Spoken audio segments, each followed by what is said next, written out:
é digno de receber a honra e a glória, a força e o poder, ao Rei eterno e imortal, invisível, mas real. A Ele ministramos o louvor.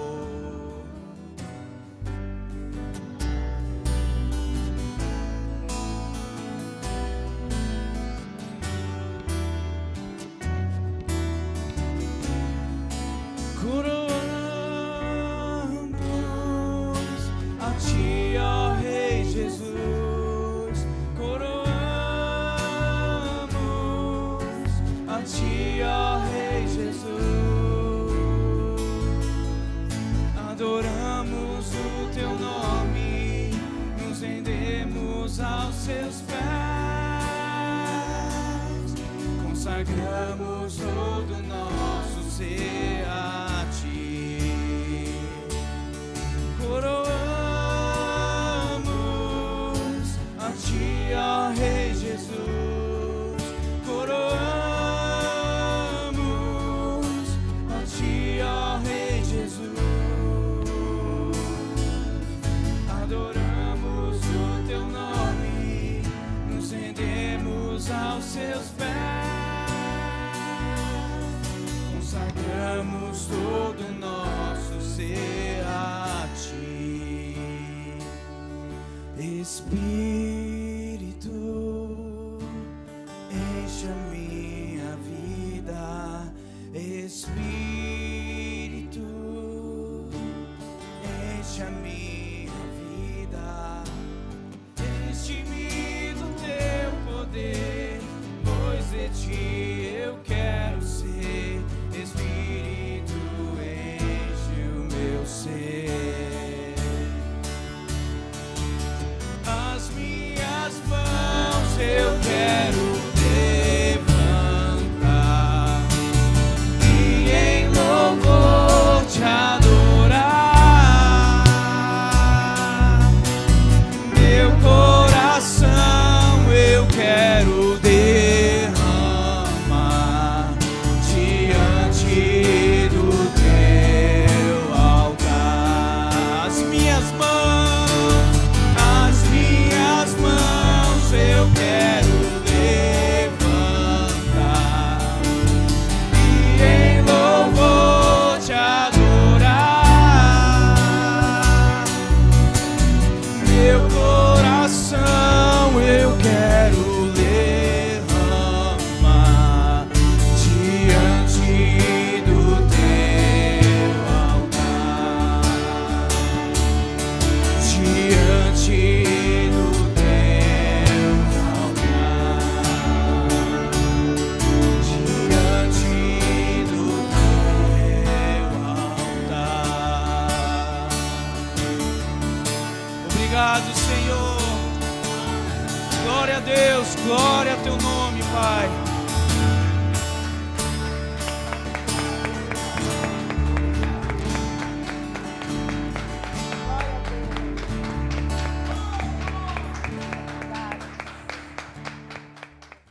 Eu vou pedir para você colocar aí a sua atenção nesse trecho bíblico de Lucas capítulo 6, versos 46 ao 49.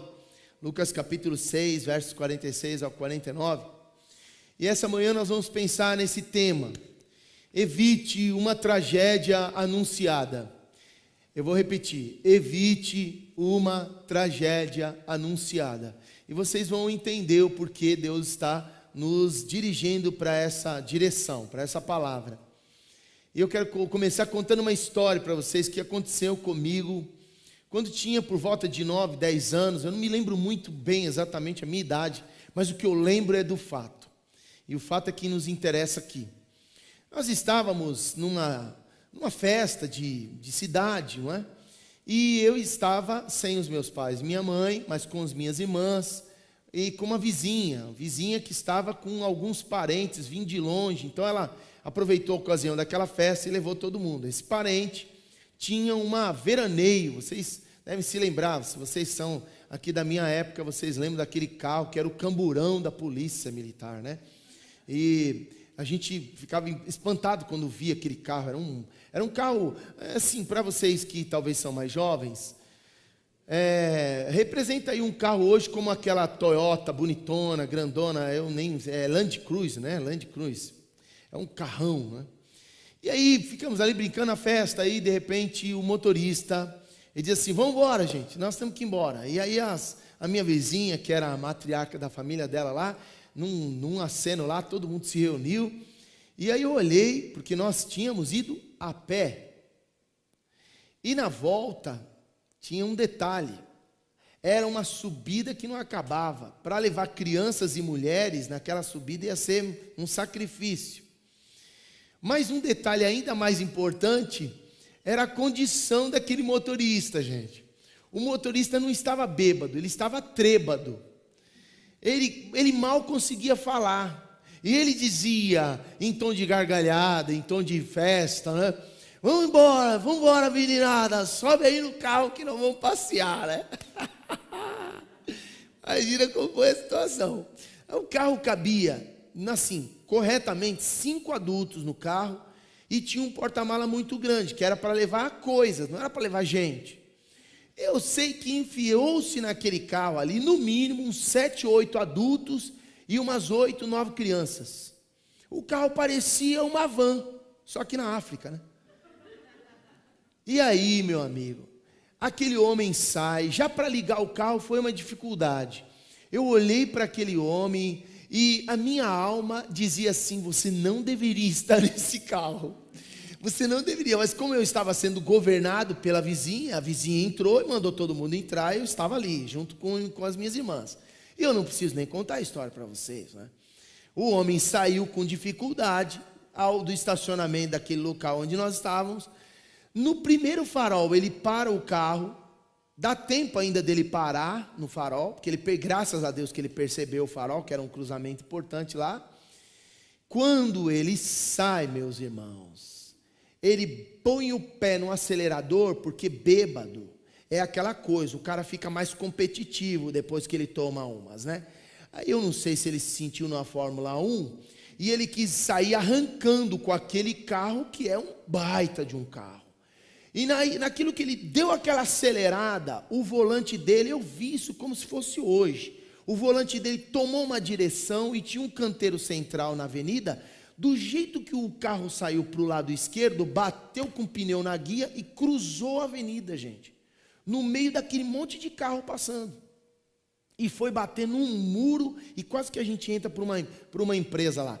E essa empresa, por um detalhe, né? O homem já estava bêbado, trêbado, ele ia ficar quadruplicadamente bêbado, que era a Martini Bianco, né? É aquela fábrica de bebida da Martini, né? Aí todo mundo ia se enveredar por um caminho bem desastroso ali. Por um evento misericordioso de Deus, não aconteceu nada a ninguém. Só um prejuízo para o carro. Aí o homem saiu, e a mulherada gritando, né, chamando a senhora, aquela senhora lá, né? E aí, eu me lembro desse fato.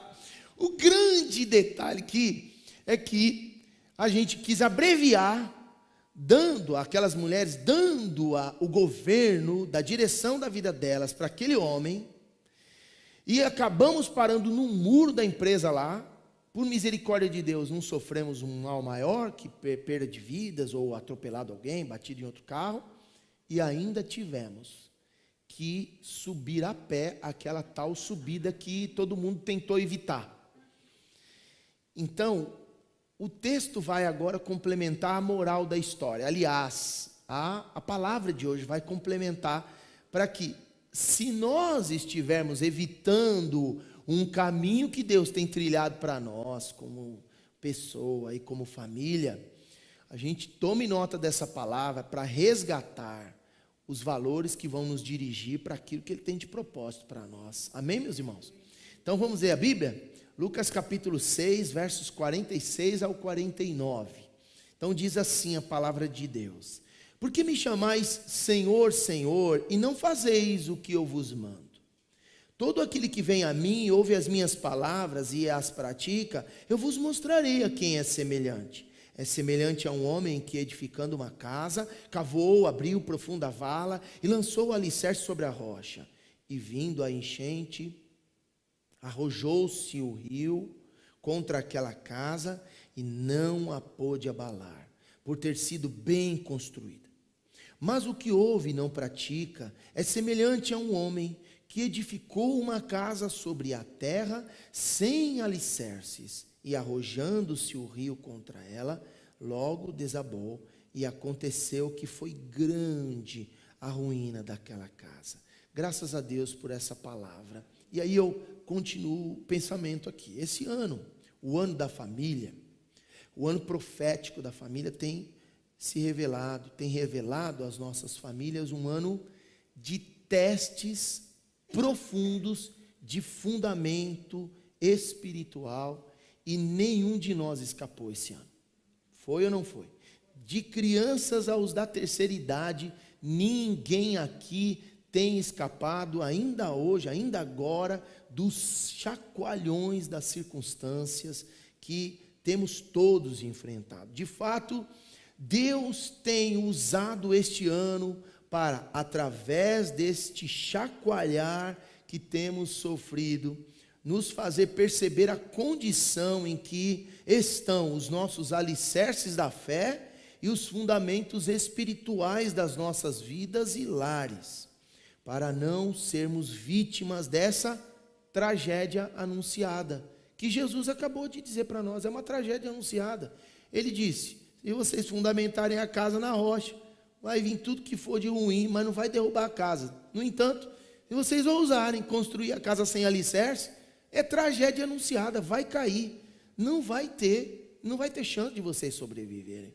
Então, atentando para os preciosos ensinos que Jesus deixa-nos nesse texto, para a gente viver, para a gente praticar, vamos fazer os reparos necessários, gente? Vamos fazer reparo na estrutura da nossa casa, da nossa vida espiritual? O Senhor chamou hoje para dar um recado para nós. Hoje a gente está aqui para dizer: Jesus, onde é que precisa de reparo? A minha vida. Onde é que eu não alicercei de fato na rocha? Onde é que eu ousei construir a casa sem o alicerce devido? Ou onde é que a minha família tem permitido sedimentar os fundamentos que nós construímos, que nós nos alicerçamos outrora, mas agora a gente, por falta de manutenção, por falta de conserto, por falta de uma visão mais analítica, mais atenciosa, a gente está deixando ruir. Onde é que isso está? Onde é que estão os alicerces que estão à beira da ruína? Então mostra para nós. Foi por essa razão que o Espírito Santo me dirigiu aqui para dizer a vocês: orem por aquilo que Deus precisa falar ao seu coração, ao coração da sua casa. Então, onde é que nós precisamos reforçar os nossos fundamentos espirituais, a fim de que a nossa casa não desabe frente a qualquer adversidade que inevitavelmente a gente vai enfrentar na vida? É ou não é? Então, a boa notícia é: se você está aí chacoalhado, se você está um tanto abalado, se a sua vida não está durável como deveria, Jesus está aqui para nos ajudar ao conserto, para nos ajudar a levantar a casa de novo, para nos ajudar a fazer dessa casa uma casa inspiradora, amém? Para fazer da tua vida como casa de Deus, uma casa onde as pessoas vão olhar como um farol que está ali, está sempre, não é, sendo bem visto, está sempre sendo notado como referência. Porque hoje, apesar de ser um culto de missões, Deus está querendo dizer também que a sua família pode ser o livro aberto dele, pode ser exatamente a explicação prática do evangelho para as pessoas. A sua vida como casa pode ser o acolhimento de Jesus para a vida de muitos que estão sem governo, estão desgovernados. Então hoje, se você notar a sua vida, se você só se concentrar naquilo que a sua casa precisa ser reedificada, a sua pregação vai ser eficaz. as pessoas vão querer servir a Jesus como você. As pessoas vão querer ter a casa delas, a vida delas, reformadas como a sua vida tem sido. Eu posso ouvir um amém aí? Oh, amém, aleluia, glória a Deus. Então, primeiro ensino que Jesus nos deixa aqui. Primeiro ensino está no versículo 46, eu gostaria que vocês lessem em alto e bom som. Tudo bem assim? Combinado? Lucas capítulo 6, versículo 46. Você aí na sua casa também, leia para você ouvir essa palavra, amém? Vamos lá? Por quê?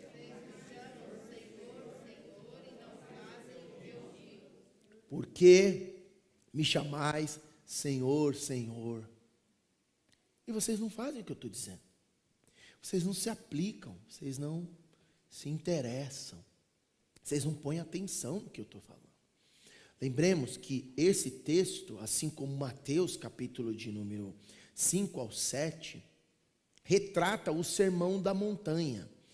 Um sermão que Jesus agora estabelece para aqueles que são seus primeiros discípulos, mostrando a eles que a vida com Deus é muito mais do que apenas cumprir regras. Porque o que Deus quer a partir das regras, a partir dos limites, a partir do anúncio da sua palavra, é que o nosso relacionamento com Ele seja aprimorado.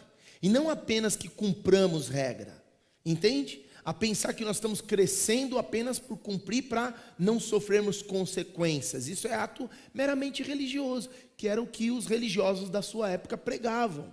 Então Jesus agora está dando um outro ensino, está dizendo não, a vida de vocês é muito mais preciosa e muito mais producente quando vocês estabelecem relacionamento com Jesus, quando vocês andam com Jesus e copiam o exemplo. Então Jesus está agora dando um modelo para o novo estilo de vida que eles deveriam viver. Porque, será que você pode repetir comigo essa frase? A minha vida com Deus não é meramente cumprir regras, mas é viver com Ele como um estilo de vida. Ter relacionamento com Ele como um estilo de vida. Entende? Esse é o meu estilo de vida, eu vivo como Jesus. Eu não vivo por causa do que Ele me mandou fazer. Eu vivo com Jesus porque eu tenho prazer de andar com Ele, de ser por Ele dirigido. Então o primeiro ensino que Jesus declara nesse texto aqui para nós é: somos governados por quem nos fundamenta.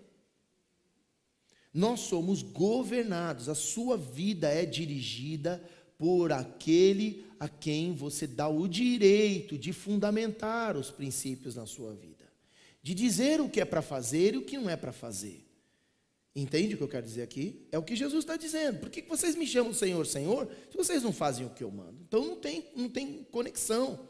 Vocês podem até dizer, mas não é a realidade. Lembremos então a importância desse fato, que Jesus está propondo uma nova maneira de vida. Portanto, Jesus se adianta e esclarece que chamá-lo de Senhor só para ganhar um suposto crédito ante as pessoas ou ter prestígio com Ele, não adiantaria de nada, seria inútil. Por isso, ele enfatiza, vocês precisam ter uma outra atitude, porque da maneira como a maioria ali estava vivendo, a vida não iria mudar, não haveria transformação, que era o que eles estavam buscando. Então pense nisso, você quer transformação para a sua vida? Você precisa do fundamento, você precisa observar qual é o fundamento da sua vida, quais são os princípios que o Senhor, ou seja lá quem está estabelecendo. Você precisa analisar isso, fala assim, não, esse fundamento aqui não está legal, porque é fundamental. O que é fundamental para a nossa vida espiritual progredir é seguir Jesus, seguir os seus passos, obedecê-lo, ser dirigido por Ele, porque assim, no momento em que você segue a Jesus, você está dizendo, o meu fundamento é Ele. O que eu faço é cópia do que Ele faz. A minha vida é a projeção da vida dEle. Eu o sigo e, portanto, eu me permito ser governado por Ele. É muito impressionante, porque hoje em dia a internet tem essa linguagem, né? O influencer e os seguidores. E veja como isso é uma questão muito lógica. aquele a quem nós seguimos, por ele nós somos influenciados. Por isso que é o codinome influencer e seguidores dessa pessoa, né? Então, veja se não tem lógica, não tem nexo isso que eu estou dizendo. Normalmente a gente se propõe a seguir uma pessoa que a gente tende naturalmente a copiá-la, a querer o sentido da vida dela. A gente quer, digamos, o rumo que ela está levando para a vida. É ou não é? Na verdade, você se interessa no mínimo pelas ideias que ela está propondo ali. Sim ou não?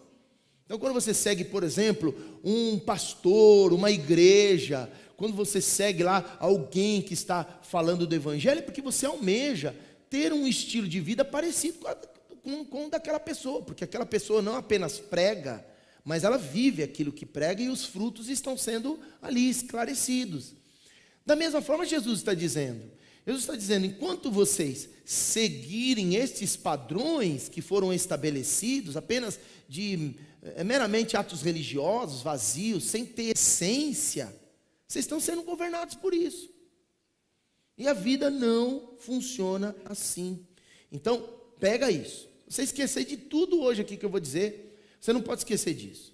Que uma vez que você segue alguém, você está sendo governado por essa pessoa. A sua vida está sendo dirigida para o rumo que ela dá para si mesma. Então, se você está sendo dirigido por alguém que não leva Deus a sério, repense. Mude o sentido agora. Se você está sendo dirigido por alguma coisa que não vai levar você a vislumbrar o que Deus tem de propósito para o céu, repense, reveja esse conceito aí.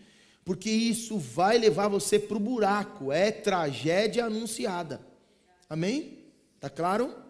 Então, só Jesus pode nos levar a viver aquilo que é propósito estabelecido por Deus para nós. De outra forma, você vai viver vazio. A palavra Senhor, vale lembrar aqui também, a palavra Senhor tinha uma compreensão para aqueles irmãos, que não era o Senhor que a gente tem hoje, né? Quando a gente chama de Senhor, a gente está exprimindo uma consideração por alguém. Mas Senhor tinha uma outra conotação nos tempos de Jesus. O grego dava uma ideia de dono, possuidor, aquele que detém governo sobre a vida. Ao chamar alguém de Senhor, estava dizendo claramente: você é quem me governa. O seu rumo é o meu rumo. A direção que tem a sua vida é para onde eu vou, é para onde eu serei levado. Olha como isso é importante, gente. Isso é muito importante, porque quando a gente trata de vida espiritual e vida familiar, quem nós estamos seguindo é o rumo que a gente está levando. A nossa vida é a vida da nossa família, o nosso casamento, o nosso futuro no sentido profissional, no sentido amoroso. Então a gente precisa rever essa questão hoje. Amém? Está claro isso? E lembramos que Jesus, ele não apenas herdou esse nome Senhor, porque Deus assim o quis, não. Ele teve uma prática para isso. Eu quero levar vocês para lá. Filipenses capítulo de número 2. Filipenses capítulo de número 2, versos de 5 ao 11. Filipenses capítulo 2, versos de 5 ao 11. E aqui é que está o pulo do gato. Se você está friozão aí na fé, se você está ainda colocando em xeque a autoridade de Jesus para incentivá-lo ou influenciá-lo a segui-lo, você vai ver aqui um fator que é preponderante que não vai deixar você nunca mais ter esse pensamento: não vale a pena. Vai valer a pena, irmão. Vai valer a pena, minha irmã. Seguir a Jesus com firmeza. Viu? Olha aí. A partir do versículo 5 diz assim: tende em vós o mesmo sentimento ou disposição, aqui também entenda-se assim, disposição que houve também em Cristo Jesus, pois ele, subsistindo em forma de Deus, não julgou como usurpação o ser igual a Deus. Antes, a si mesmo se esvaziou, assumindo a forma de servo, tornando-se em semelhança de homens, e reconhecido em figura humana. A si mesmo se humilhou, tornando-se obediente até a morte e morte de cruz. pelo que também Deus o exaltou sobremaneira, ele deu um nome que está acima de todo nome, para que ao nome de Jesus se dobre todo o joelho, nos céus, na terra e debaixo da terra. E aí vamos ler juntos o versículo 11, por favor. E toda língua confesse que Jesus Cristo é o Senhor, para a glória de Deus Pai. Aleluia! Então o que Deus está fazendo a gente prestar atenção, que era a mesma intenção de Jesus aos discípulos lá, os primeiros discípulos, era dizer a eles que quem detém o governo vai dirigir a sua vida, e não pode ser qualquer um. Tem que ser aquele que deu provas de que é capaz de governar a sua vida. Não pode ser um bêbado, ainda que tenha carteira de motorista, ainda que tenha um carro do ano, ainda que tenha uma influência sobre as pessoas, porque ele vai levar a sua vida a bater com a cara no muro, a sofrer um grande acidente. E aqui por que eu li esse texto? Porque me faz menção ao caráter de Jesus. Gente, Jesus não precisava sair da glória dele. O texto está dizendo que ele deixou a sua glória. Ele não deixou a glória dele para vir para um mundo conturbado, um mundo desorganizado somente, não. Ele fez questão de pegar a sua glória, o direito de ser Deus, deixar nas mãos do Pai e dizer para o Pai, por amor a eles, eu vou passar como homem natural, da mesma forma como eles, pelas mesmas agruras, as mesmas adversidades, as mesmas tentações, e por amor a eles eu vou até o fim, não pecarei, vou resistir tudo isso que eles enfrentam, e ainda vou morrer pelo pecado deles, porque se o pecado gerou a morte, a minha vida vai dar a eles ressurreição. Eu vou entregar minha vida na cruz do Calvário, e se não bastasse, antes de encerrar, antes de eu dizer, está consumado, Deus, eu vou receber todas as maldições, passadas, presentes e ainda futuras, que eles poderiam viver na sua pele. Vou receber nada mais, nada menos que todas as suas enfermidades, vou receber todas as injustiças, todas as vergonhas, todas as situações mais difíceis, eu vou levar na minha carne, naquela cruz, para que eles não tenham que sofrer a vida como ela realmente é, porque se eles estiverem em mim, a vida vai ser muito mais fácil de viver. Presta atenção nisso. Aí quando a gente ouve a palavra Senhor, e a gente não entende nesse aspecto, a gente vai servir a Jesus, ou para buscar um resultado que a gente está almejando, que aí a gente cai no precipício do evangelho da conveniência. Lembra que eu falei esse tempo atrás? Que a gente vem para Jesus só quando a gente precisa. Então esse é um abismo terrível. E aí a gente busca mais o interesse do que o próprio Jesus. Por um outro lado, a gente também pode servir casualmente a Jesus. Então a gente serve a Jesus quando gosta, quando a coisa está favorável, né? Então esse relacionamento casual não leva a gente para o céu, não. Pode parecer que a vida está indo bem, mas vai dar com a cara no muro. Ou a gente pode dizer que serve, mas não serve coisa nenhuma. Entende o que eu quero dizer? A gente só está de fachada, só de aparência, só querendo sair na foto, mas de coração puro mesmo está servindo. E aí o que demonstra, o que revela, o nosso caráter praticamente fica avesso ao de Jesus. As nossas atitudes e comportamentos são extremamente contrárias às de Jesus. Então quando você pensar num Senhor dirigindo a sua vida, lembra do modelo de Jesus. Lembra do modelo que dá ordem a você, diz para você obedecê-lo e segui-lo, já mostrando para você o que você vai ter que abrir mão, aquilo que você vai ter que deixar para segui-lo. Mas lembra do que ele fez por você. Ele muito amou você e a mim. Então quando a gente olhar para o amor de Jesus, porque foi isso, se vocês observaram bem aí nas escrituras do apóstolo Paulo, O apóstolo Paulo está dizendo assim: ele venceu a Satanás, foi uma grande batalha, foi sangue para todo lado, e ele pisou na cabeça de Satanás, e é por isso que ele é o Senhor dos senhores. Para nós não. Para nós foi o seu ato de amor, foi o seu ato de fidelidade a Deus, porque o que ele prometeu ele cumpriu, ele chegou ao fim. Deus olhou para ele e falou assim: você fez tudo isso, e foi por amor, então agora, por causa disso que você fez, eu vou colocar o seu nome acima de qualquer outro nome. Não haverá nome na terra, nem debaixo da terra, e nem no céu, maior do que o teu nome. Você vai ter maior autoridade, você vai ter maior primazia, você não será esquecido jamais.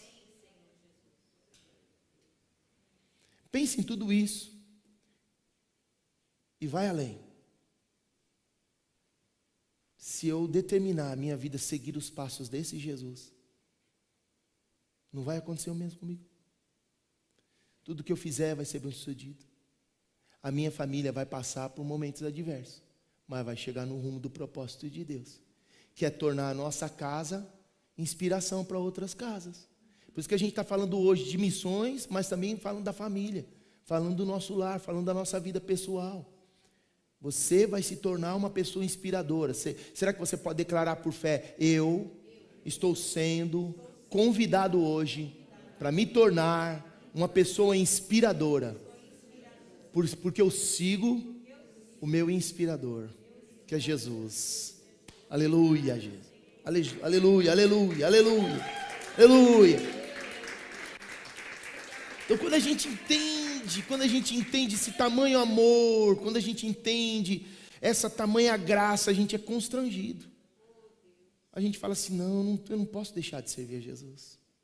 Eu não posso deixar de dar o governo dele para mim, da minha vida para ele. Por isso, num lar onde Jesus governa, agora vem a parte boa. Num lar onde Jesus está ali realmente governando, dirigindo, a escola não vai ter poder de mudar o comportamento dos nossos filhos, das nossas crianças, porque o pai e a mãe estão dizendo a ele: você é um homem, você nasceu homem, você nasceu uma menina, você é linda, você é maravilhosa. Você não precisa ter a mudança do seu sexo e nem ouvir aquilo que estão tentando implementar lá na sua escola, dizendo que você pode ser o que você quiser. Não, você quer ser bem sucedido? Você tem que ser o que Jesus governou você para ser. Você tem que ser homem, você vai ser mulher, e é nisso que você vai vencer. Então quando você impregna o governo de Jesus no coração de uma criança, ela mesma vai ser atalaia na escola. Ela vai dizer assim: não, professora, não vem com essa historinha aí não, porque meu papai e minha mãe disse que Jesus me fez e ele me governa para ser um grande homem, para ser uma grande mulher. Então eu sou mulher, eu sou homem, eu nasci assim, pronto, e acabou. Porque hoje, irmãos, não se espantem, esse movimento ativista está implementando agora, está implementando esforços nas escolas, e chegou isso no Japão, gente. Eu já recebi 2 comunicações no meu endereço, na minha casa, que na escola já estão ensinando isso em classe, a considerar que as atitudes homossexuais ou os comportamentos de erotização e sexualização é cabível para a escola. Não é. Isso não é um direito da escola, isso é o direito que o pai e a mãe têm de governar os filhos. A escola, o Estado não pode governar o teu filho. Então, se você estiver ali, na presença de Jesus, sendo governado pelas suas ações, atitudes, e provando isso através do seu comportamento diário, o seu filho vai dizer: não é você que me governa não, professora, você tem uma autoridade para me ensinar a escrever, a ler, a fazer continha, mas esse negócio de determinar o meu futuro como ser humano, isso aí não é seu direito não, é o governo do meu pai e da minha mãe, que somos todos lá em casa governados por Jesus. Você não vai precisar ficar batendo em ninguém, você não vai precisar ficar odiando o homossexual, pelo contrário, sua vida é governada para ganhar eles para Jesus. Mas você vai falar disso, você vai tocar nesses pontos, porque Jesus está te governando. Amém, Pai? Amém, mãe? Nada desse negocinho de roupinha, sabe? Curtinha, de coisinha. Não. Jesus está governando a tua casa. Sua menina tem que ser menina recatada. Tem que ser ensinada a ser uma princesa, já desde pequena. Porque princesas encontram os reis. Pegou aí? Não precisa ir na moda. A moda não te interessa, a moda não te governa, não governa os teus filhos. A moda é para o mundo, você é da palavra. Amém, povo? Tá claro? Minha querida adolescente, amada, quando eu estava no mundo, eu me lembro isso muito bem, que os rapazes diziam isso. Eles diziam isso, preste atenção. Tem muitas garotas na sua escola que diziam assim: ai, você nunca beijou? Você nunca teve, né? Nunca mesmo, nunquinha. Aí você vai dizer, hoje, a partir de hoje que você está ouvindo aqui, você vai dizer assim, com certeza nunca, porque eu não preciso disso. Eu sou governado pelo Rei, o Rei dos Reis, o Senhor dos Senhores. Então, quem é governado por um rei, pode ser se tornar um príncipe, uma princesa. Então, eu decidi me tornar uma princesa nas mãos desse rei. E ele está preparando um príncipe para mim também.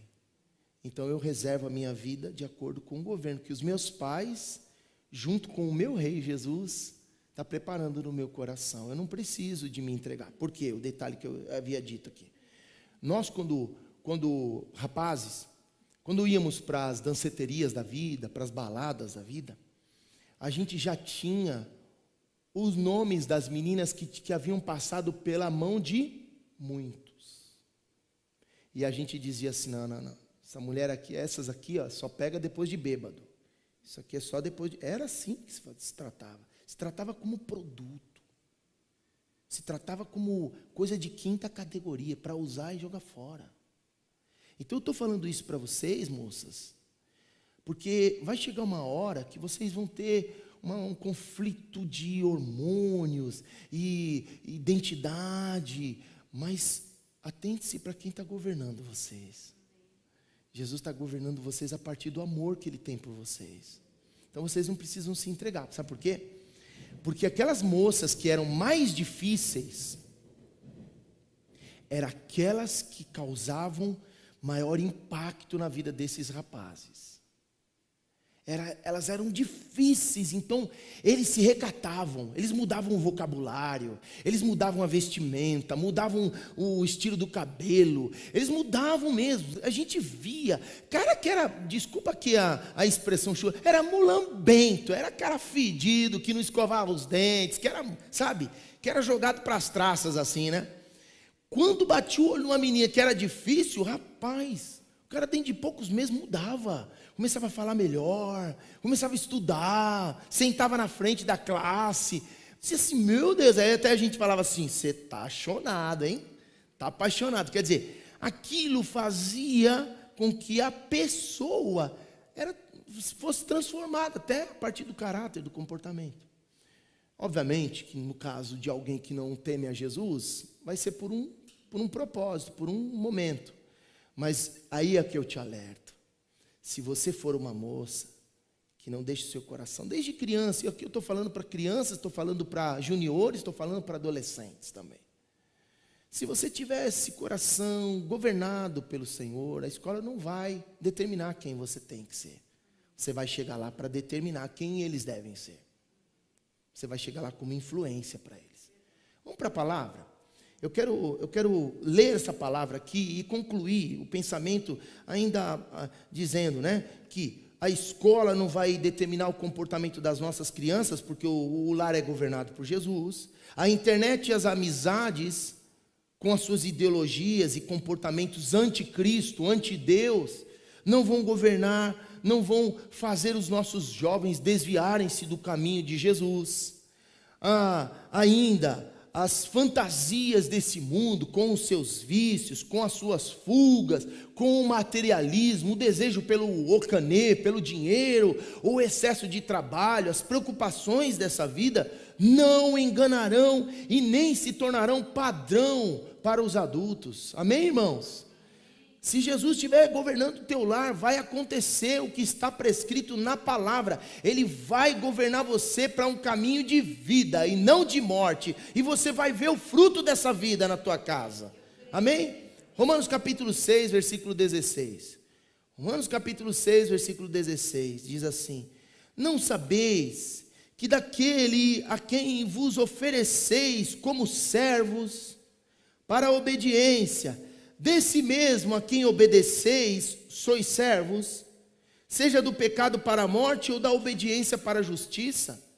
É uma pergunta que o apóstolo Paulo está fazendo em tom de ensino e também de reflexão.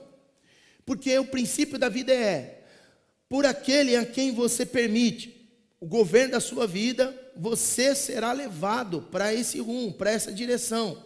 Seja o senhorio de Cristo, que você a priori pode dizer: é difícil, Jesus, é difícil, pastor, é difícil, irmão. Se você persistir em deixar Jesus governar a sua vida, você será levado, você se tornará servo e recompensado por conta desta submissão.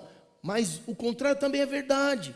Se você servir aquilo que o seu coração está mandando, se você seguir a direção das suas vontades, se você seguir a direção da sua intelectualidade, não dependendo de Deus, não dependendo do governo de Deus, você e sua casa estão caminhando para a ruína. Por isso, não tem meio termo. Que Cristo seja de verdade, irmãos, Senhor e governador da nossa vida hoje. Eu vou repetir: que Jesus seja o Senhor e governador da nossa vida e da nossa casa a partir de hoje, meus irmãos. E por consequência nós vamos viver dias felizes. Sua casa pode até parecer feinha, mas no momento em que vierem os rijos ventos, as fortes chuvas, as enchentes da vida, aquela casa toda bela, que aparenta só ser bela, vai se transformar em pó e a sua vai ficar em pé. Então, em nome de Jesus, que nós evitemos essa tragédia anunciada, deixando Jesus governar a nossa vida. Será que você pode pôr a mão no teu coração e dizer assim: Jesus, governa a minha vida, Jesus. Eu não quero mais me autodirigir. Eu não quero entrar em um caminho em que eu não sei onde vai dar. Eu volto para o teu caminho. Amém? Vamos seguir aqui, Lucas capítulo 6, versos 47 e 48. O segundo ensinamento de Jesus aqui, nesse trecho do Sermão da Montanha, que é o finalzinho. Ele está falando lá, primeiro, não é? Que aquele que nos governa será o nosso fundamento, correto? Aquele por quem somos governados é que vai dar o rumo para a nossa vida, se seremos ou não sustentados nas horas difíceis. Agora, o segundo é a submissão à palavra de Deus, confirmará a força do caráter da sua vida e da sua família. Quando eu digo caráter da família, engloba eu e você, né? Englobam eu e vocês como pessoas que estão inseridos nelas. Vamos lá, para Lucas capítulo 6, vamos ler os versos 47 e 48. Podemos ler juntos? Todo aquele que vem a mim e ouve, continue.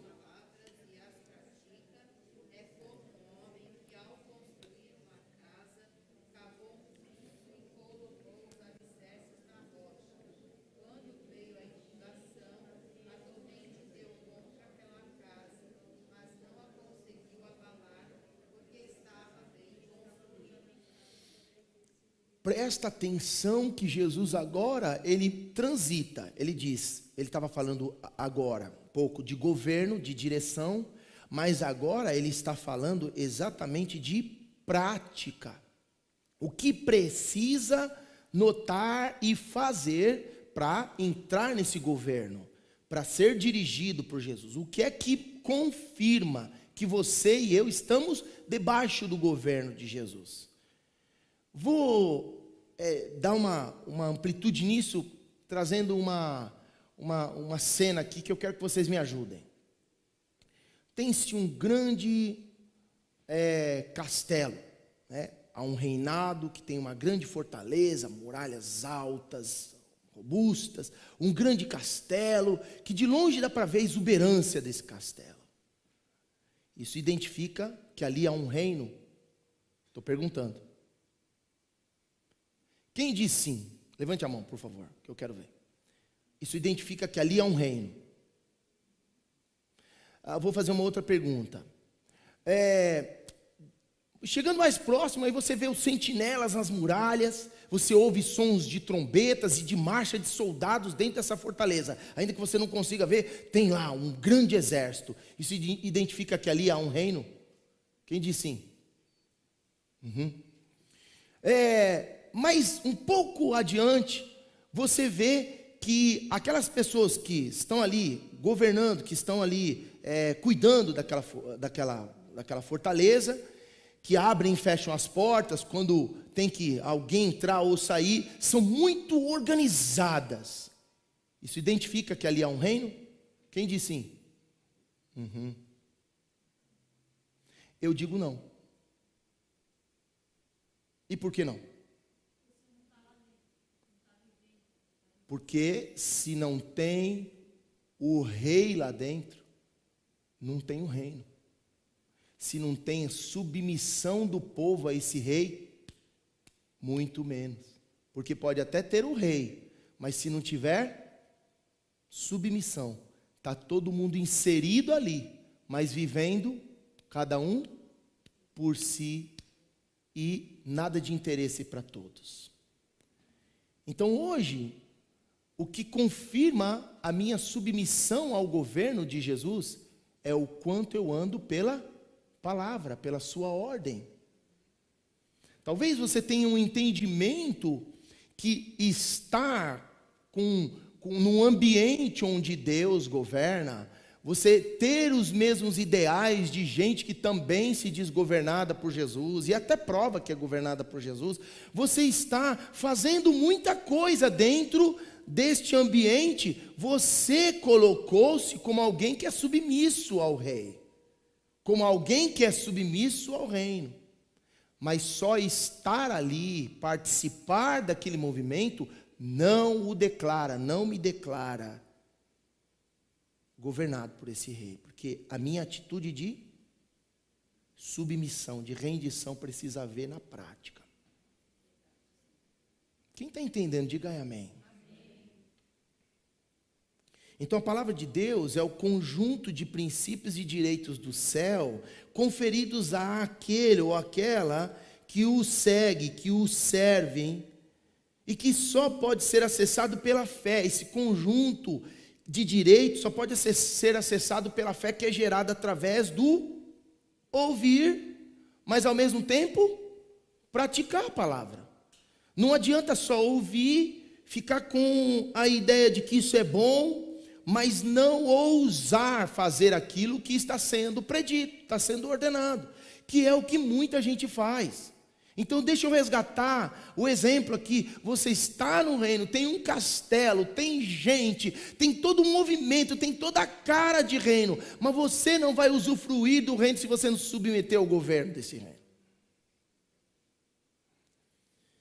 Assim como um edifício construído sobre a orientação de um projeto técnico e inspeção de um engenheiro profissional, e que passa por manutenção periódica, se mantém em pé, por prazo indeterminado, da mesma forma, meus amados irmãos, da mesma forma, a nossa vida e lar nunca serão abalados, se nos submetermos à influência diária dos princípios da palavra de Deus. Nunca, irmãos, e esse é um fundamento, queridos. As edificações, elas mudam em cima, as técnicas mudam para cima, mas para baixo, milenarmente continua o mesmo. Você tem que colocar o alicerce da mesma forma, ele tem que estar fundamentado em rocha, ele não pode mudar, você não pode mudar essas características fundamentais. E se há um fundamento que você não pode mudar, é que na vida de um crente, de alguém que está dizendo eu sou dirigido por Jesus, ele deve viver a palavra de Deus, meus amados. Ele não pode viver pelo que acha, ele não pode viver pela história do outro, ele não pode viver pela experiência do outro, ele tem que viver pautado nas escrituras sagradas. Submeter-se, isso é ouvir e praticar os princípios de Jesus, é crucial para que a sua vida avance, para que você seja levado para o propósito de Deus, porque a palavra de Deus traz os segredos espirituais reservados do céu para nós.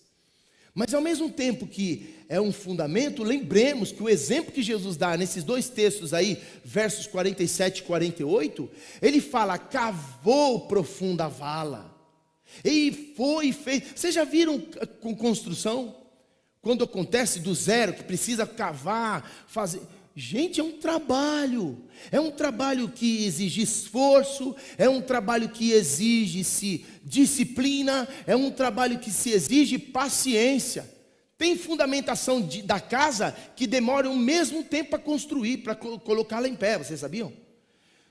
Por exemplo, terrenos arenosos aqui no Japão, que se descobre que a argila não é muito robusta, tem areia misturada no terreno, tem fundamentação que demora 3 meses para consolidar, e o investimento em concreto debaixo da casa é quase que o mesmo tanto da casa em pé. Demora, precisa ver paciência, precisa ver, disciplina, sacrifício.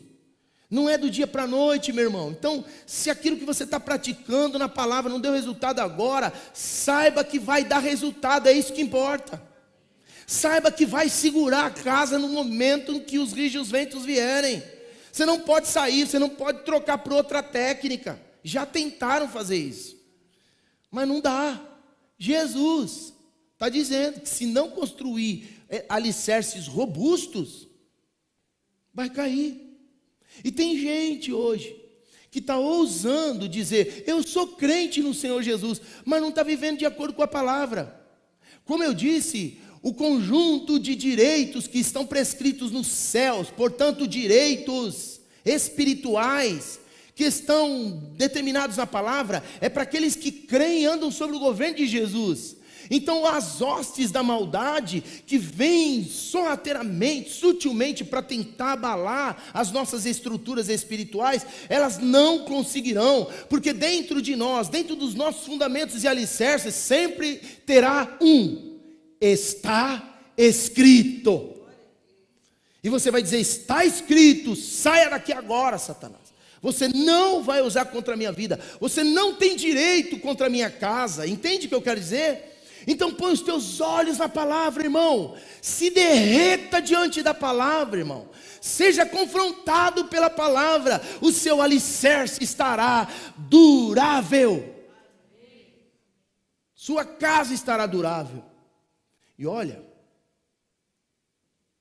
não há maneira mais poderosa de argumentação quando há confrontos de ideias, debates, porque dentro da família tem isso aí, tem ou não tem? Marido, esposa, pais e filhos, não é? Às vezes começam a debater ideias, porque cada um tem uma vontade própria, mas quando a gente volta os olhos para a palavra, que é o padrão para todo mundo ali se curva.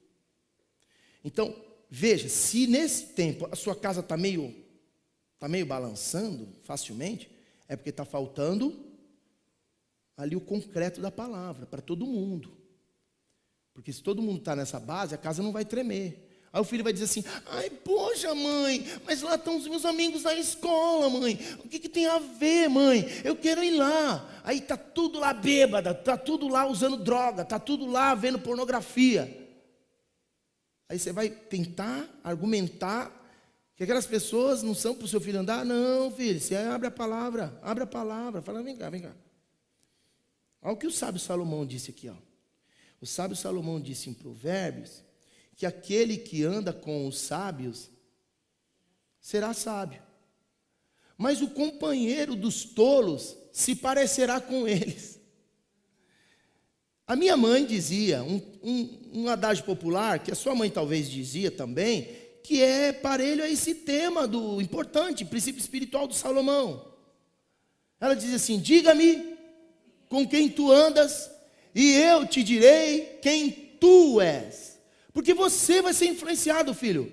Eu sempre dizia isso para os meus filhos. Você pensa que a família do pastor é imaculada. Seu pastor não sofre, não. Tinha época que eu até ficava nervoso. Eu falava assim, rapaz, eu ensino tanto a palavra de Deus para esses meninos. E esses meninos ainda vêm com esses negócios, vêm com esses pensamentos. Mas eu, com paciência, eu falava assim para eles. Eu falava assim, você já sabe o que o pai vai dizer, né?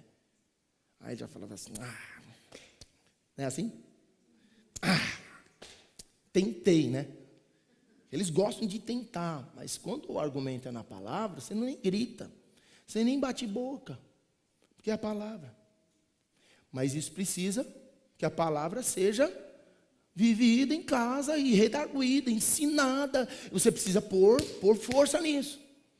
Porque na hora que um tema como aquele que você ensinou chegar, na consciência, a consciência já vai falar, opa, vocês já aprenderam isso lá naquele culto do fé no lar lá.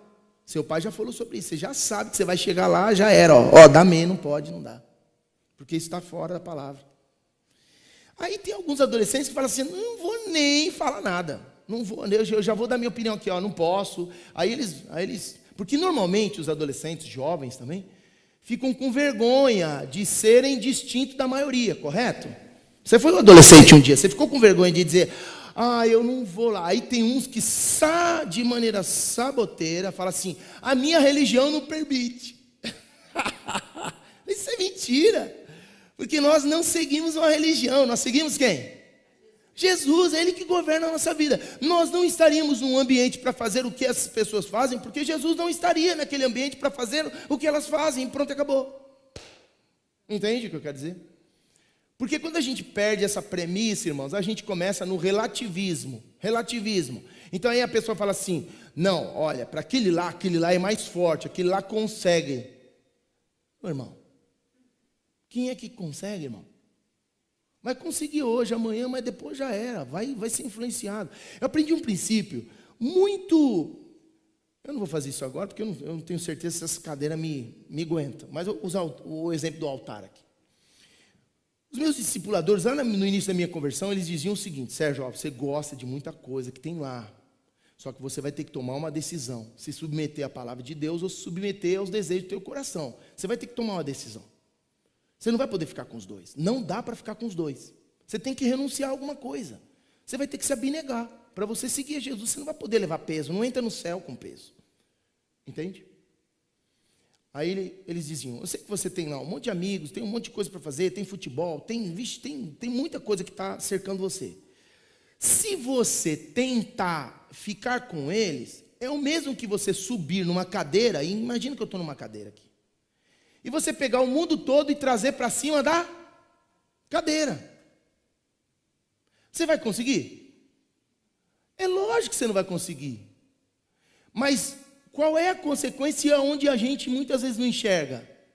É que as pessoas que estão embaixo, ainda que elas não façam força para descer você, elas vão desequilibrar você e você, mais cedo ou mais tarde, vai cair.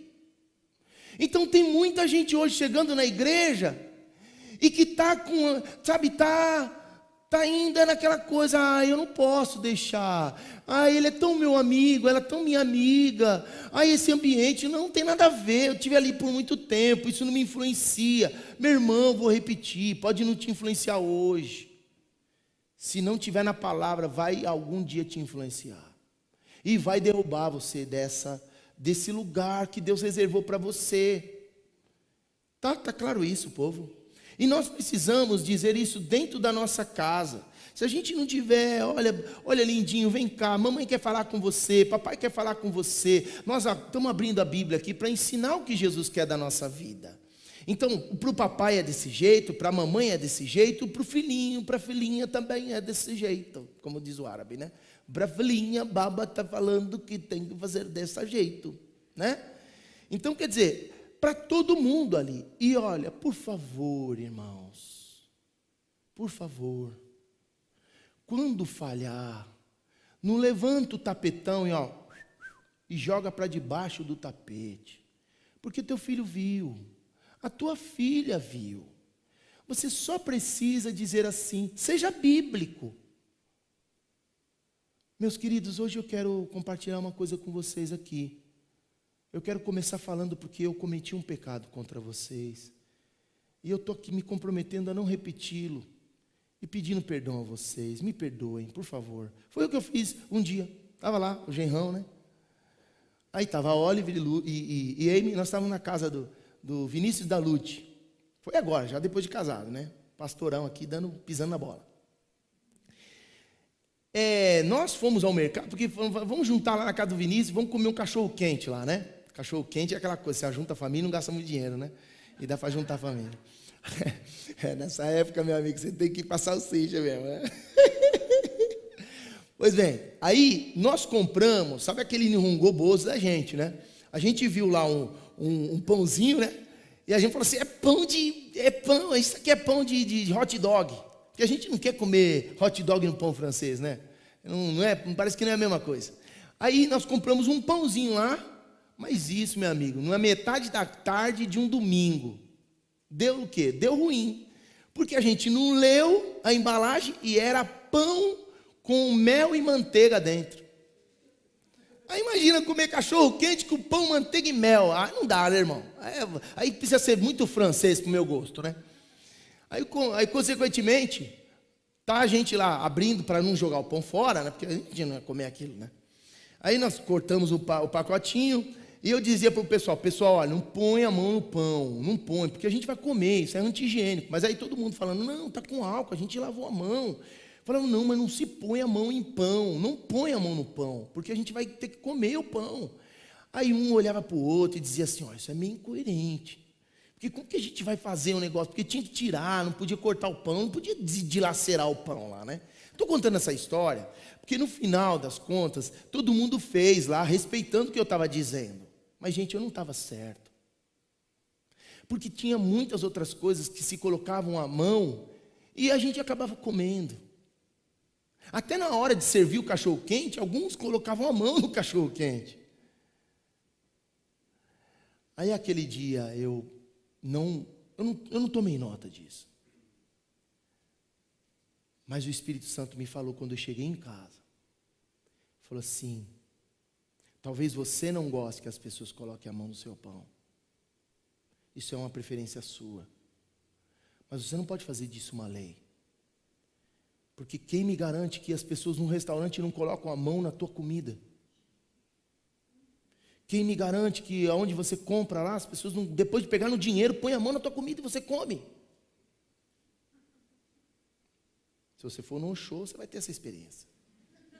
Ah, vai.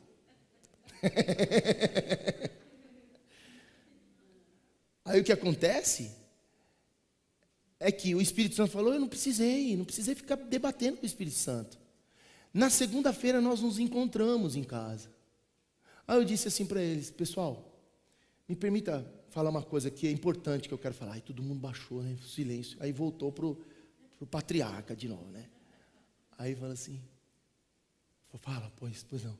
Falei, então, eu quero pedir perdão pelo que eu fiz ontem com vocês, que eu fui arbitrário ali. Eu sabia que não ia dar para colocar aquela regra que eu impus. E eu deixei vocês assim sem paz, vocês não ficaram agradados comigo. Vocês ficaram contrariados. Então, da mesma forma como eu fui um mau exemplo para vocês, eu quero ser um bom exemplo agora. Estou pedindo perdão para vocês. Me perdoem, por favor. Aí eles começaram a dar risada da minha cara. Aí eu que tive que perdoá-los depois. Brincadeira à parte, mas é assim que acontece, gente. A vida bíblica é ao vivo e a cores. Errou, pede perdão agora, abraça ali e toca a vida, querido. Isso aí é que está baseando a tua família. É disso que a tua família precisa para o governo de Jesus ser implementado na tua casa, seus filhos serem um sucesso, suas gerações serem abençoadas. Do contrário, é tragédia anunciada. Quero só ler um texto da palavra de Deus para ir para o terceiro ponto e encerrar aqui. É Isaías capítulo 58. Isaías capítulo 58, versos 10 a 13. Entendam isso como aquele ato da aliança, do casamento, sabe?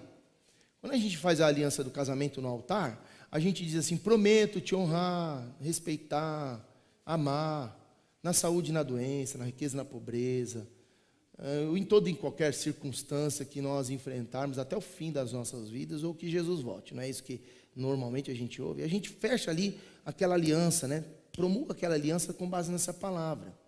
Da mesma forma é a nossa aliança com Deus. Senhor, eu prometo obedecer a Tua palavra na saúde e na doença, na riqueza e na pobreza. Eu determino a minha vida pautada nas Escrituras Sagradas. Do contrário, eu estou indo de rumo a uma tragédia anunciada. Isaías capítulo 58, versos de 10 a 13. Isaías capítulo de número 58, por que Deus me levou para esse texto? Porque a palavra de Deus aqui, ela é anunciada com o resultado do que acontece quando a gente ouve e obedece a palavra de Deus. Porque ela sai de uma fonte que é inesgotavelmente poderosa. Veja aí, versos 10 em diante. Se abrires a tua alma ao faminto e fartares a alma aflita, então a tua luz nascerá nas trevas e a tua escuridão será como o meio-dia. Eu falei 58? Não é 58, é 55, gente. Desculpa, é 55. 55 a partir do versículo 10. Porque assim como descem a chuva e a neve dos céus e para lá não tornam, sem que primeiro reguem a terra e a fecundem e a façam brotar, para dar semente ao semeador e pão ao que come, assim, será que você pode ler comigo aí? Assim será a palavra que sair da minha boca, não voltará para mim vazia, mas fará o que me apraz, e prosperará naquilo para que a designei. Saireis com alegria, e em paz sereis guiados. Os montes de os outeiros romperão em cânticos diante de vós, e todas as árvores do campo baterão palmas. Em lugar do espinheiro crescerá o cipreste, e em lugar da sarça crescerá a murta, e será isto glória para o Senhor, e memorial eterno que jamais será extinto. Tua vida está na palavra? Então vai ser esse o resultado que você vai obter. Se a sua casa não estiver, preste atenção, qual o sucesso que você almeja para a sua vida, para o seu casamento, para os seus filhos, para as suas gerações. Ele dependerá muito do quanto vocês se submetem à palavra de Deus, diariamente.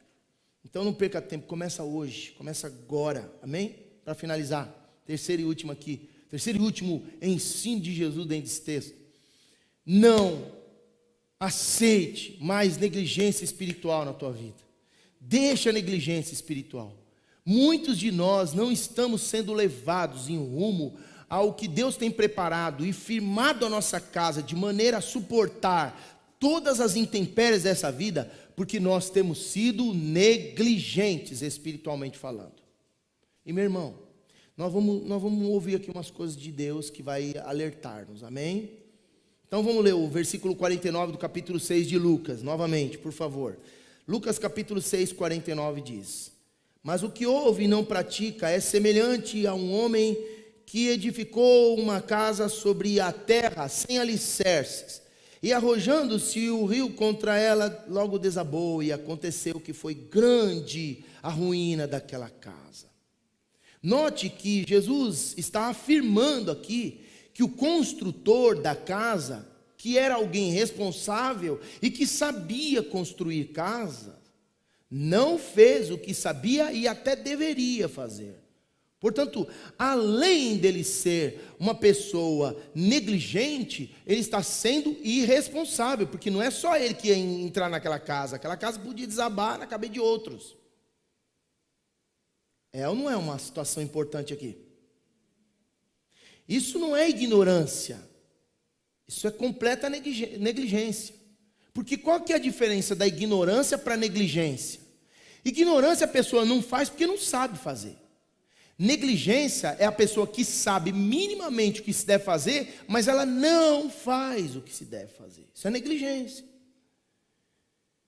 A casa caiu não por conta das fortes chuvas e ventos, porque parece, se a gente lê friamente o texto, parece que a casa cai por causa dos ventos, por causa das intempéries da vida. Como é que Deus usaria uma parábola dessa dizendo a respeito de uma casa frágil, de uma casa que não tem durabilidade, não. Ele está apontando para aquele que deveria fazer a casa forte e não a fez.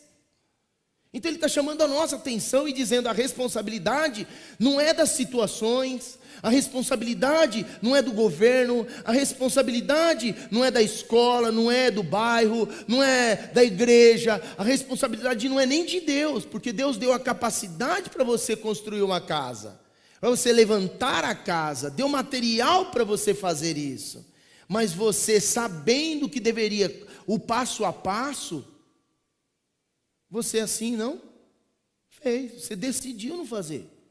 Então a casa caiu não por causa do vento, por causa disso, daquilo. A casa caiu por causa da sua negligência. Enquanto a gente não entende isso, meus irmãos, a gente fica transferindo culpa ou dando justificativa. Então da mesma forma acontece com a nossa vida espiritual e a nossa família no Senhor. Sabemos muita coisa. Meus irmãos, em matéria de conhecimento bíblico, teológico bíblico, falta alguma coisa nessa igreja, irmãos? Fala para mim. Não tem curso aqui para mais de metro. Eu digo que se a pessoa chega aqui hoje e ela se converte e fala assim: eu quero conhecer tudo que vocês aqui sabem fazer e tem. A pessoa fica 5 anos estudando temas diversos em cursos e seminários e não repete uma palavra. No mínimo 5 anos você vai ficar aqui aprendendo tudo que a igreja pode oferecer. Desde a criança, aliás, Rodrigo e Érica, eu lembrei de um curso que vocês vão ter que fazer, aproveita aí que é bênção. Faltam 2 meses para vocês. A transição do infante, ou se não é a transição do infante, é um outro curso que vem para a mamãe, que é gestante, e o papai que é gestante também, né? Indiretamente, né? Então, desde o papai que está gerando filho, tem um curso bíblico, até para a terceira idade, vencedores nunca desistem. Então, quer dizer, em termos de conhecimento, nós sabemos muita coisa. Muita coisa. Deus nos deu graça. Essa igreja é muito privilegiada pela riqueza que tem de informação bíblica, teológica. Mas a verdade é que a gente negligencia e dá muita justificativa para não fazer aquilo que recebeu de ensino. E isso é pecado, irmãos.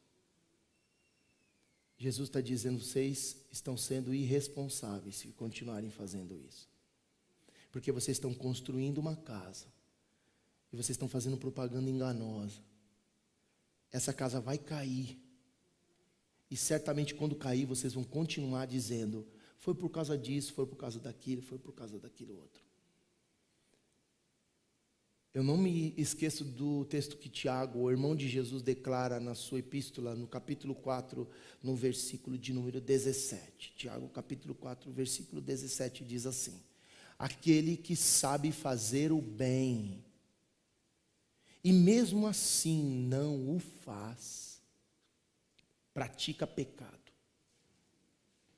Então, se a gente sabe o que tem que fazer, irmão, porque foi ensinado, lembra? Diferença da ignorância para negligência. Nós estamos em pecado, irmãos, e nós precisamos nos render a isso. Parar de ser negligente espiritual. Você já reparou que até para ser negligente precisa de esforço? Porque o negligente ele tem que ficar inventando resposta. Ele tem que estar criando justificativa. Ele tem que estar tentando convencer as pessoas de que ele não é negligente. Então ele está se esforçando. Ele se esforça mais do que se ele tivesse a atitude humilde de dizer: eu vou me aprumar nesse negócio aqui. Eu estou muito sem vergonha. Eu preciso me ajeitar a minha vida aqui. É ou não é? Então, meu irmão, se você tem esforço para ser negligente, minha irmã, está tendo um esforço para ser negligente, muda essa história hoje. Eu não acordo para vir no culto por causa disso. Eu não vou em tal núcleo por causa daquilo outro. Eu não leio a Bíblia por causa disso. Porque eu já ouvi que o meu óculos é fraco. Eu já ouvi que eu não sei ler bem. Mas, meu amigo, chega uma carta da prefeitura lá, dizendo que é para ganhar uns itinhens a mais. Rapaz, o cara lê até Nihongo. É ou não é?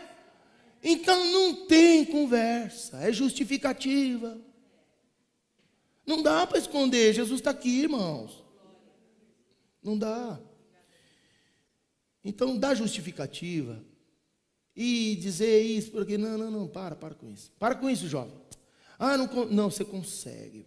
Varão, você consegue, porque a Bíblia diz: jovens, eu vos falo, porque vocês são fortes. Pais, eu vos falo, porque vocês são da fé.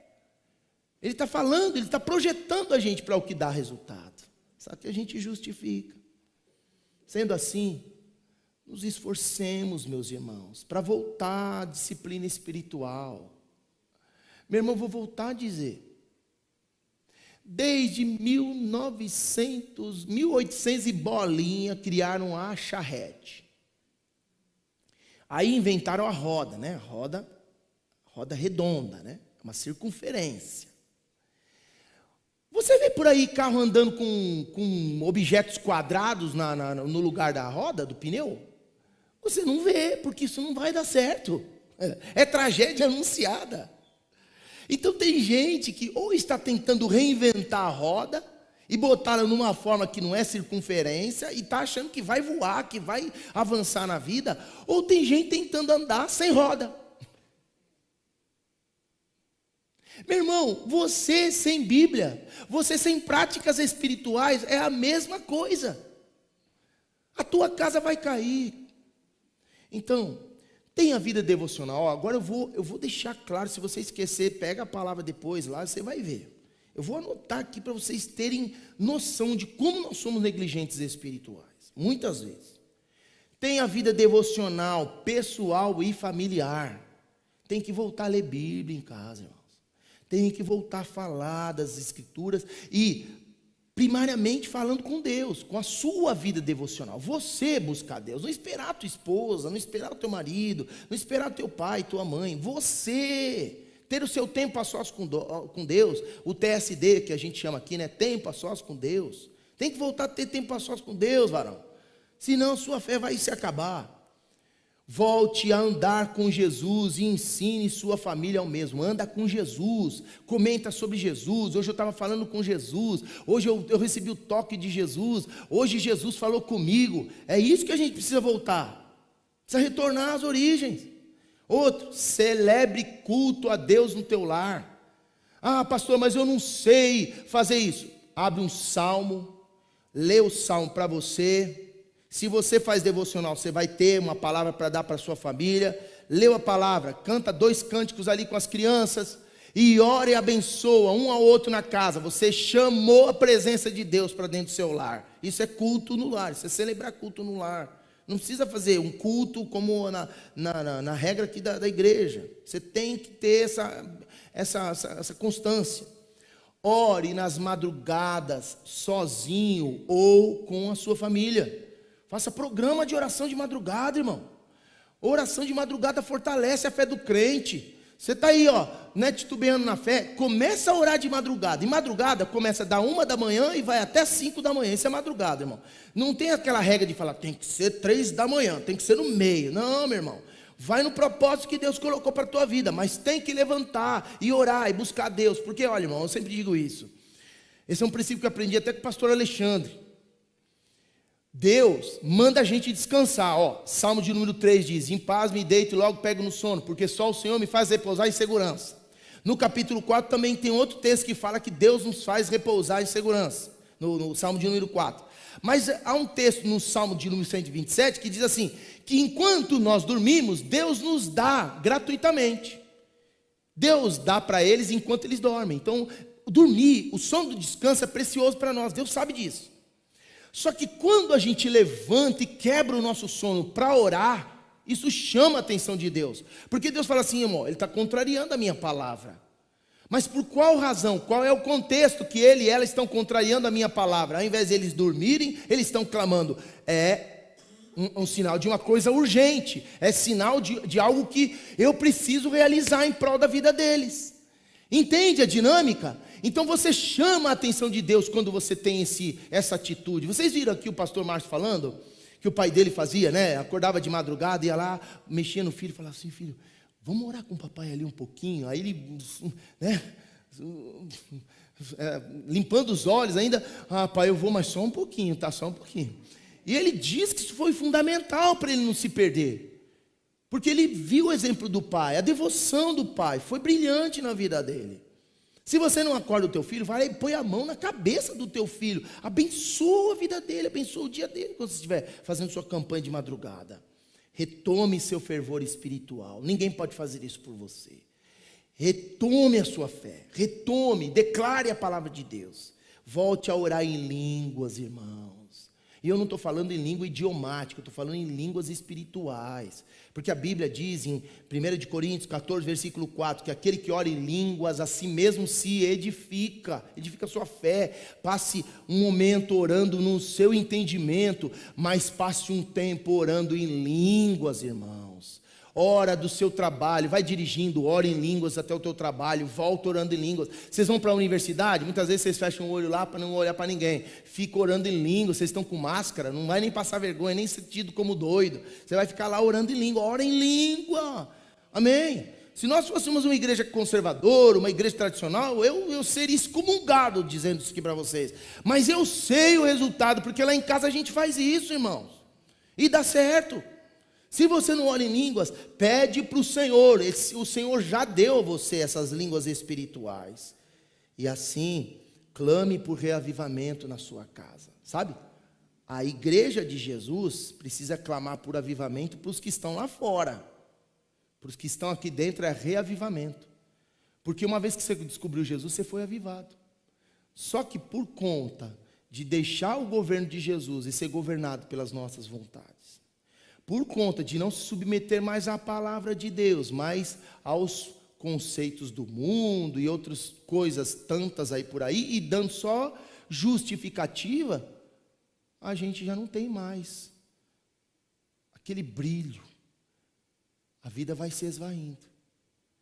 Então hoje não temos isso, e ouçamos a voz do Espírito Santo, porque Jesus anunciou uma tragédia aqui para nós, vocês perceberam? A casa vai cair. Se não for desse jeito que ele está determinando, a casa vai cair. Então essa é uma tragédia anunciada. Evitemos essa tragédia. Evita na tua casa, irmão. Evita na tua vida, jovem. Evita na tua vida, mulher. Homem de Deus. Vamos orar? Eu vou te dar esses segundos para você orar, e eu queria que depois que você colocasse isso diante do Senhor, nós vamos cantar essa canção aqui. E essa canção, ela tem um sentido de oração também. É uma canção que eu estava ouvindo essa manhã. E ela falava a respeito de se render a Jesus. Eu vou pedir para você orar agora. Ora no seu lugar. Fala com o Senhor se você está sendo negligente. Se você deixou de se submeter só à palavra de Deus. Se o governo da sua vida já não é mais Jesus. Converta o teu coração, meu irmão. Converta e evita essa tragédia. Jesus, se faça presente nesse lugar. Real. Embora invisível, o Senhor é real aqui. O Senhor se faz presente. Mas toca nesse meu irmão, nessa minha irmã agora. Toca em seu coração. E atenda o nosso clamor. Atenda o nosso clamor. Atenda o nosso clamor, Jesus. Atenda. Atenda o clamor da tua igreja. Atenda o clamor desse pai, dessa mãe. Atenda o clamor desse filho, dessa filha. Atenda o clamor desse jovem, desta jovem. Atenda o clamor, Senhor, desses da terceira idade. Atenda, Senhor. Abençoa a tua igreja, Jesus. Abençoa os meus irmãos, Jesus. Abençoa, Senhor. Faça de nós luzeiro para o mundo, Senhor. Faça dessa família uma fonte de inspiração para aqueles que estão perdidos, Senhor.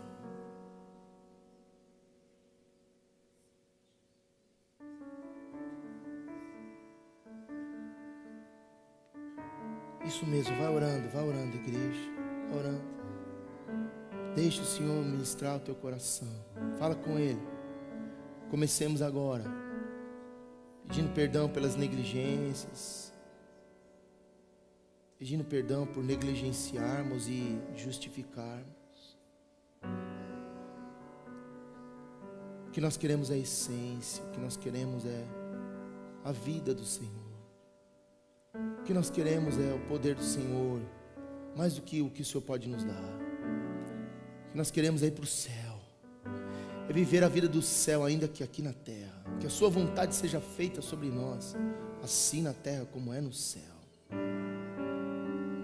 Ah, Senhor, Tu tens esse poder de tocar em homens e mulheres nesse lugar e refazê-los. Tu tens poder de tocar nessas casas hoje e refazê-las. Então eu estou chamando você aqui, meu amado. Estou chamando você aqui, minha amada. Seja o seu casamento, seja a sua relação de paternidade, seja você propriamente. Dê um passo de fé, vem reconstruir a tua casa. A partir do altar você está falando isso para Jesus. Jesus, eu estou aqui para o Senhor me reconstruir. Eu estou aqui, eu preciso do Senhor. Eu preciso do Senhor. Eu preciso do Senhor. Você pode dar esse passo de fé agora, eu quero orar com você. Faça isso, mulher, faça isso, homem. Em nome de Jesus. Estamos aqui, Jesus. Oh, Senhor, nós queremos evitar uma grande tragédia na nossa casa, no nosso casamento. Queremos. E no que depender de nós, eu dou esse passo junto com esses meus irmãos aqui. Em o nome de Jesus, meus amados.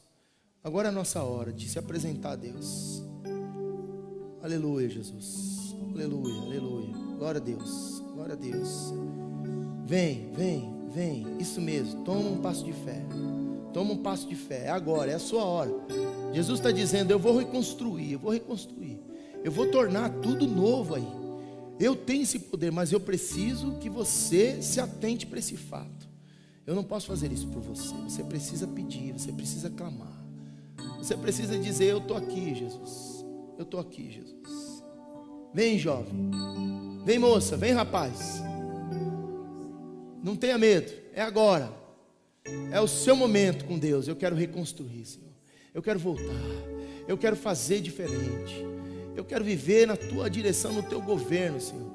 Eu fiz tudo segundo a minha vontade. Eu fiz tudo segundo o meu governo. Mas a partir de hoje não mais.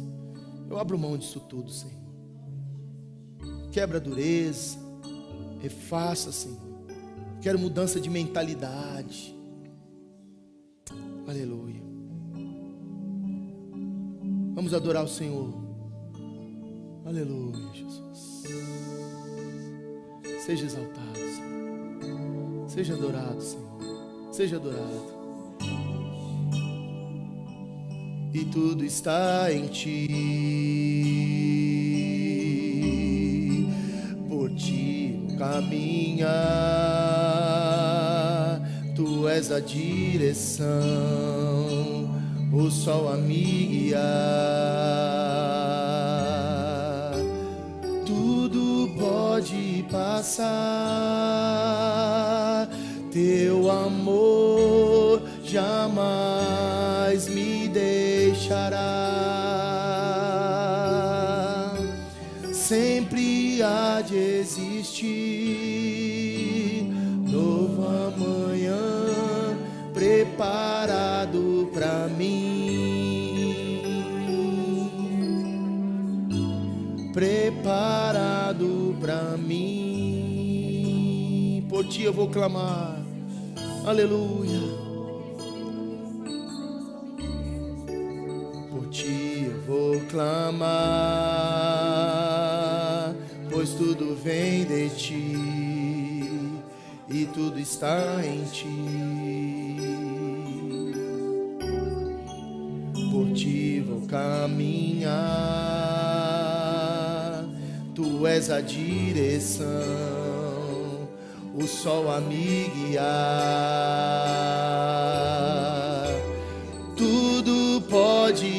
passar, teu amor jamais me deixará. Sempre há de existir novo amanhã preparado pra mim, preparado pra mim, preparado pra mim.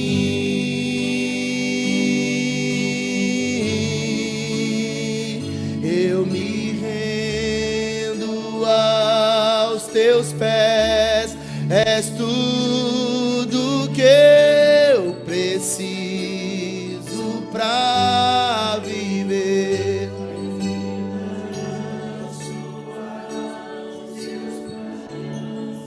Onde encontro o meu,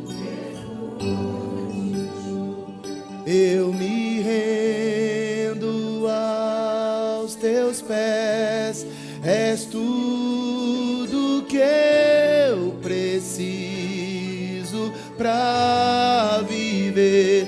Eu me lanço aos teus braços, onde encontro o meu refúgio. Só a igreja.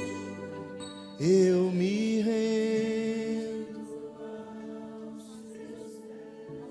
és tudo preciso pra viver. Eu me lanço aos teus braços, onde encontro o meu refúgio, Jesus.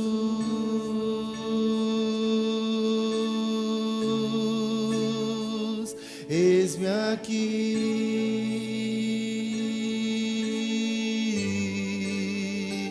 Jesus,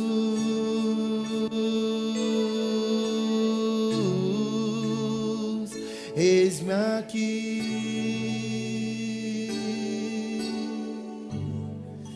Pai, eu te dou graças, porque o Senhor sempre fala conosco. As tuas palavras são espírito e são vida, e nós as recebemos, Pai.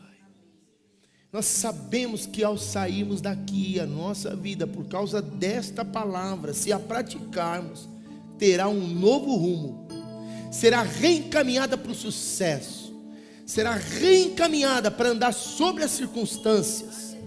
Nós venceremos as hostes da maldade, e tudo aquilo que estava arrumando a ruína será agora tornado em edificação para a tua glória.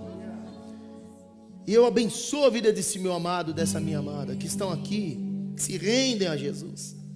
Senhor, dá a eles uma experiência a partir de agora, de uma maneira poderosa, profunda, real, que eles te vejam, Senhor. Eu oro abençoando essas famílias, para que não apenas vivam o melhor do Senhor, mas que eles sejam luzeiro para o mundo, que a casa deles seja tão inspiradora que domingo que vem essa igreja esteja lotada de gente por vislumbrar o testemunho deste e desta. Que a casa deles, Pai, seja um altar de glória para o Senhor, em o nome de Jesus, amém. Será que você pode aplaudir a Jesus? Celebre o nome de Jesus, querido. Eu te louvo, Jesus. Eu amo o Senhor Jesus. O Senhor é o centro da minha vida, do meu coração e do meu lar. Seja bem-vindo sempre, Jesus. Seja bem-vindo sempre, Espírito Santo de Deus. Seja bem-vindo, Pai. Edifica a minha casa, edifica a casa desses meus irmãos. Aleluia. E que agora, meus amados irmãos, que a graça do nosso Senhor e Salvador Jesus Cristo, o amor de Deus, o nosso Pai, E as consolações e a preciosa comunhão do Espírito Santo seja com todos vocês, onde quer que vocês estejam, como pessoas ou lares, aqui representados, hoje e para todos sempre. Amém. Amém, meus amados. Que Jesus abençoe cada um de vocês, que a casa de vocês seja edificada nessa rocha fundamental que é Jesus. Dá um abraço na pessoa que está do seu lado aí. Diga aí, ó, evita essa tragédia, edifica o teu lar na rocha.